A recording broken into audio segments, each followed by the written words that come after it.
اعوذ باللہ من الشیطان الرجیم بسم اللہ الرحمن الرحیم یا ایھا الذین آمنوا اذکروا نعمت اللہ علیکم اذ ہم قوم ان یبسطوا الیکم ایدیہم، اہل ایمان ذرا یاد کرو اس اللہ کے انعام کو جبکہ قوم نے ارادہ کیا تھا کہ تمہارے خلاف اقدام کریں، بڑھائیں اپنے ہاتھ تمہارے خلاف۔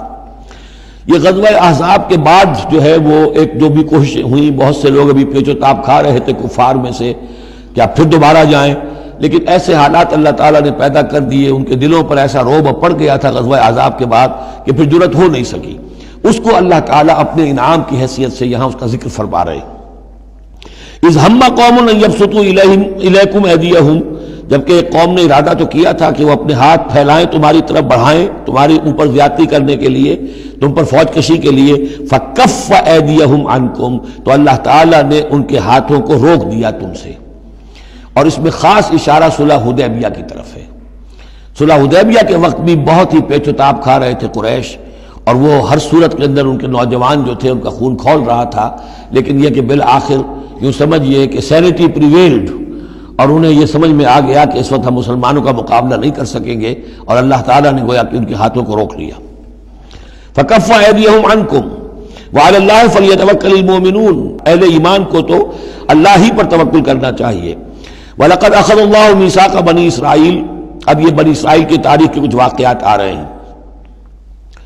وَلَقَدْ أَخَذَ اللَّهُ مِيثَاقَ بَنِي اسرائیل، اور جس طرح اے مسلمانوں آج تم سے میثاق لیا گیا ہے اور تمہیں اللہ نے جکڑ لیا ہے، باندھ لیا ہے شریعت کے میثاق میں، اسی طرح اللہ تعالیٰ نے بنی اسرائیل کا میثاق بھی لیا تھا۔ وَبَعَثْنَا مِنْهُمُ اثْنَيْ عَشَرَ نَقِيبًا، اور ان میں ہم نے اٹھا دیے تھے، مقرر کر دیے تھے 12 نقیب، 12 قبیلے تھے، ہر قبیلے میں حضرت موسیٰ علیہ السلام نے ایک نقیب مقرر کیا۔ یہی ہم نے اپنے اسرے کے ناظم کے لیے نقیب کا لفظ یہیں سے اختیار کیا ہے۔ حضور نے بھی 12 نقیب مقرر کیے تھے انصار میں، 9 جو ہیں خزرج میں سے اور 3 اوس میں سے۔ وقال اللہ انی معکم، اور اللہ نے فرمایا تھا ان سے میں تمہارے ساتھ ہوں، یعنی میری مدد، میری تائید، نصرت تمہارے شامل حال رہے گی۔ لئن اقمتم الصلاۃ وآتیتم الزکاۃ، اگر تم نے نماز کو قائم رکھا اور زکوٰۃ ادا کرتے رہے، وآمنتم برسلی، اور میرے رسولوں پر تم ایمان لاتے رہے، آئیں گے پے بپے آئیں گے۔ حضرت موسیٰ کے بعد سے لے کر تو 1400 برس تک تاج ٹوٹا ہی نہیں، پھر دراز وقفہ 600 برس کا ہوا، پھر حضور تشریف لائے۔ آمنتم برسلی وعزرتموہم، اور ان کی تم مدد کرتے رہو گے۔ واقرضتم اللہ قرضا حسنا، اور اگر تم اللہ کو قرض حسنہ دیتے رہو گے، اپنے مال خرچ کرتے رہو گے اللہ کے دین کے لیے، لأکفرن عنکم سیئاتکم، تو میں لازماً دور کر دوں گا تم سے تمہاری برائیوں کو، ولأدخلنکم جنات تجری من تحتہا الانہار، اور میں لازماً داخل کروں گا تمہیں ان باغات میں جن کے دامن میں ندیاں بہتی ہوں گی۔ فمن کفر بعد ذلک، تو جس نے بھی کفر کیا اس کے بعد، منکم تم میں سے، فقد ضل سواء السبیل، تو وہ تو سیدھے راستے سے بہت بھٹک کر رہ گیا۔ فَبِمَا نَقْضِهِمْ مِيثَاقَهُمْ لَعَنَّاهُمْ، بس ان کے اپنے اسی عہد کو توڑنے کے باعث ہم نے ان پر لعنت فرمائی۔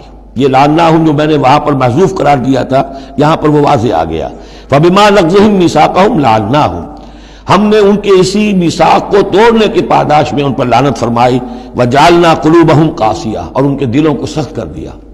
ثُمَّ قَسَتْ قُلُوبُكُمْ فَهِيَ كَالْحِجَارَةِ أَوْ أَشَدُّ قَسْوَةً یحرفون الکلم عن مواضعہ، وہ کلام کو اس کے اصل مقام سے ہٹاتے ہیں۔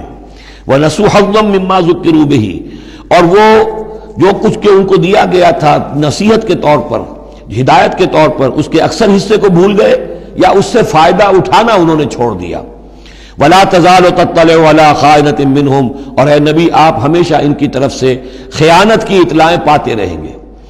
آپ کو معلوم ہے کہ حضور جیسے مدینے پہنچے تھے تو آپ نے پہلے 6 مہینے میں جو 3 کام کیے، کنسولیڈیشن اپنی پوزیشن کی مدینہ منورہ میں، ان میں سے ایک یہ بھی تھا کہ یہود کے 3 قبیلوں سے معاہدے کر لیے، جوائنٹ ڈیفنس آف مدینہ، کہ اگر مدینے پر حملہ ہوگا تو مل جل کر دفاع کریں گے۔ لیکن یہ کہ اس کے بعد یہ ہر قبیلہ ایک ایک کر کے غداری کرتا رہا، تو یہ حضور سے کہا جا رہا ہے وَلَا تَزَالُ تَطَّلِعُ عَلَىٰ خَائِنَةٍ مِّنْهُمْ، ان کی طرف سے خیانتیں ہوتی رہیں گی، ہر وقت ہوتی رہیں گی۔ الا قلیلا منہم، سوائے ان میں سے چند کے، کچھ لوگ شریف بھی ہوں گے۔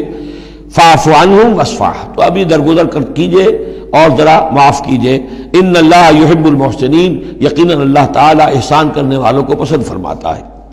ومن الذین قالوا انا نصارى اخذنا میثاقهم، اور ان لوگوں سے بھی جنہوں نے یہ کہا کہ ہم نصارا ہیں، ہم نے ان کا بھی میثاق لیا، اخذنا میثاقہم فنسوا حظا مما ذکروا، تو وہ بھی بھول گئے بڑا حصہ اس کا جو نصیحت انہیں کی گئی تھی، یا بھول گئے اس نصیحت سے فائدہ اٹھانا۔ فَأَغْرَيْنَا بَيْنَهُمُ الْعَدَاوَةَ وَالْبَغْضَاءَ إِلَى يَوْمِ الْقِيَامَةِ، تو ہم نے ڈال دی ان کے مابین دشمنی اور بغض قیامت کے دن تک۔ عیسائیوں میں تو خاص طور پر ایک تو ہے عیسائی اور یہودیوں کے درمیان جو دشمنی رہی ہے، یہ جو ہمارا دور ہے اصل میں اس میں عارضی طور پر صورتحال تبدیل ہو گئی ہے، لیکن واقعہ یہ ہے کہ پورے 2000 برس تک لگ بھگ 100 برس نکال دیجئے تو 1900 برس تک شدید دشمنی رہی ہے یہودیوں اور عیسائیوں کے درمیان، کیونکہ عیسائی سمجھتے تھے کہ جسے ہم خدا سمجھتے ہیں اس کے قاتل یہ ہیں، انہوں نے سولی چڑھایا ہے۔ یہودی سمجھتے تھے کہ کافر جو تھا، مرتد جو تھا، جادوگر تھا، ولد الحرام تھا، ولد الزنا تھا، اسے یہ خدا کا بیٹا بنائے پھرتے ہیں۔ اب یہ اس قدر یعنی کنٹراسٹ ہے اتنی ایک دوسرے کے خلاف کہ ان کے اندر کوئی پوائنٹ آف میٹنگ ہے ہی نہیں، شدید دشمنی رہی۔ اسی طریقے سے عیسائیوں کے اندر پھر جو فرقے بنے ہیں اور ان میں جو خانہ جنگی ہوئی ہے، پوری انسانی تاریخ اس کی مثال پیش کرنے سے قاصر ہے۔ ایک اتنی موٹی کتاب لکھی ایک صاحب نے لندن میں ہے، بلڈ آن دی کراس، صلیب پر خون، وہ جو کتاب ہے وہ بتاتی ہے، میں حیران رہ گیا پڑھ کر، ہم لوگ نہیں واقف ہیں ان کی تمام چیزوں سے، یورپ میں جو کچھ ہوتا رہا ہے عیسائیوں کے فرقوں کے مابین، کیتھولکس اور پروٹیسٹنٹس کے درمیان، اس کی ہلکی سی جھلک اب بھی آئرلینڈ میں نظر آتی ہے۔ کسی طریقے سے ہمارے ہاں شیعہ سنی فساد کبھی نہیں ہوا عثمانی میں، کہیں محرم کے موقع پر ہو جاتا تھا، ان دنوں وہ سیاسی معاملات زیادہ ہو گئے ہیں، ورنہ فساد کی نوبت بہت کم آئی، بہت کم، لیکن خونریزی، قتل اور غارت گری جو وہاں ہوئی ہے اس کی کوئی مثال نہیں دنیا میں۔ فَأَغْرَيْنَا بَيْنَهُمُ الْعَدَاوَةَ وَالْبَغْضَاءَ إِلَى يَوْمِ الْقِيَامَةِ، ہم نے ڈال دی ان کے مابین دشمنی اور بغض قیامت تک کے لیے۔ وَسَوْفَ يُنَبِّئُهُمُ اللَّهُ بِمَا كَانُوا يَصْنَعُونَ، اور پھر اللہ تعالیٰ جتلا دے گا انہیں قیامت کے دن جو کچھ وہ کرتے رہے تھے۔ صدق اللہ العظیم۔